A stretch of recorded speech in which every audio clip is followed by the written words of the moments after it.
अस्सलाम वालेकुम नाज़रीन, आज हम बात करेंगे एक्सपेक्शन वाल के बारे में कि एक्सपेक्शन वाल जो है कैसे काम करता है। ये सामने जो आपको नज़र आ रही है लाइन, इसमें लिक्विड होता है। ये रिसीवर की तरफ से आ रही है, रिसीवर में भी लिक्विड ही होता है। उसके बाद ये ग्लोब वाल लगा हुआ है और नीचे वाला जो है ये एक्सपेक्शन वाल लगा हुआ है। ग्लोब वाल जो होता है इसलिए होता है, अगर आपने सेटिंग वगैरह की हुई है, इसकी सेटिंग की हुई है एक्सपेक्शन वाल की, तो आप ऊपर वाला वाल बंद कर देंगे तो आपकी जो सेटिंग हुई है वहीं पर रह जाएगी।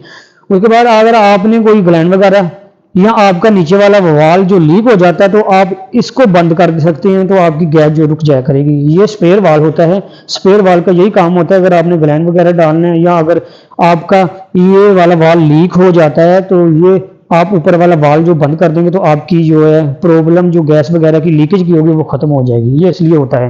तो एक्सपेक्शन वाल काम कैसे करता है? एक्सपेक्शन वाल जो होता है इसका सुराख बहुत ही ज्यादा बारीक होता है। अंदर इसका जो सुराख है ना, बिल्कुल ही जैसे कि आधा सूत्र लगा लें ऐसे सुराख बहुत ज्यादा छोटा होता है। लेकिन जो ऊपर वाला ये वाल ग्लोब लगा होता है इसका सुराख बहुत ही ज्यादा, जैसे कि आधा आधा आधा इंच होता है, जैसे कि आधा इंच जितना मोटा जो सुराख होता है ये बहुत ज्यादा होता है, वो बहुत कम होता है। इसलिए आसानी से हम इंस्पेक्शन वाल से सेटिंग कर सकते हैं, गैस को रोक सकते हैं, गैस को कम कर सकते हैं। ये सेटिंग करने के लिए इंस्पेक्शन वाल होता है। बाकी जो है जो लिक्विड इसके अंदर होता है, लिक्विड को ये तकसीम करता है।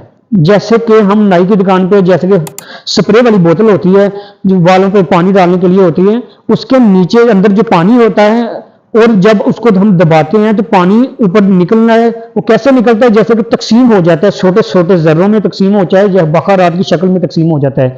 जो इंस्पेक्शन वाल उसी स्प्रे बोतल की तरह काम करता है। पीछे जो लिक्विड होता है ये पानी की तरह होता है जैसे कि स्प्रे बोतल में होती है उसी, और जो आगे स्प्रे बोतल के ऊपर जो होता है जो तकसीम करने के लिए होता है सुराख होता है, वैसे इसके सुराख जो बहुत ज्यादा बारीक होता है, ये जो लिक्विड को तकसीम कर देता है, बखारात की शक्ल में तकसीम करता है। जैसे बाकी हम डायाग्राम के जरिए भी आपको समझा देते हैं, थोड़ी मोटी जो हमसे कसर रह जाए तो आपको इंशाल्लाह वो डायाग्राम के से पूरी तरह से समझ आ जाएगी कि ये कैसे काम करता है। अभी हम आ गए हैं डायग्राम पर। ये हमने इसलिए बनाया कि आपको आसानी से समझ आ जाए। ये ग्लोब वाल है, ये एक्सपेक्शन वाल है।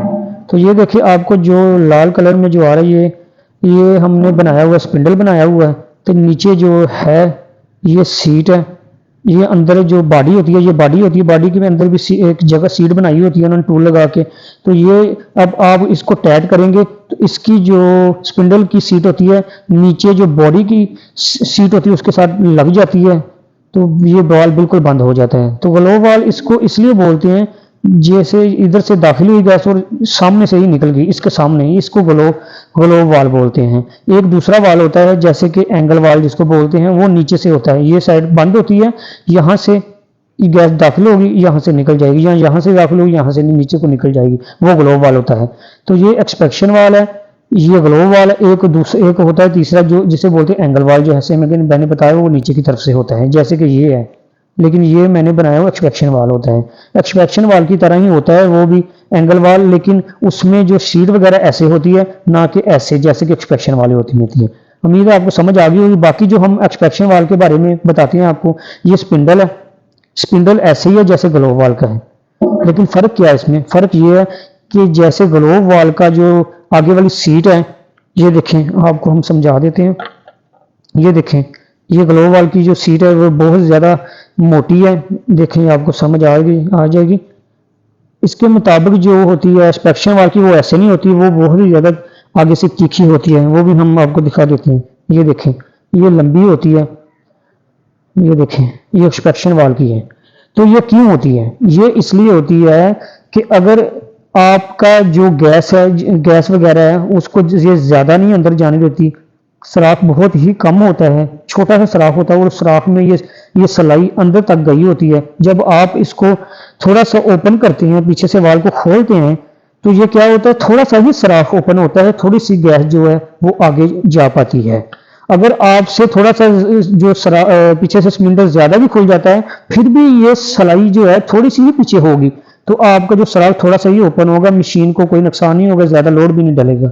अगर इसकी जगह आपका जो ग्लोब वाल लगा हो, ये इंस्पेक्शन वाल ना हो, फिर क्या होगा? फिर ये होगा कि आप पीछे से थोड़ा सा भी आप ओपन करेंगे, वाल को खोलेंगे थोड़ा सा भी, तो गैस बहुत ही ज्यादा स्पीड से और बहुत ज्यादा आगे चली जाएगी।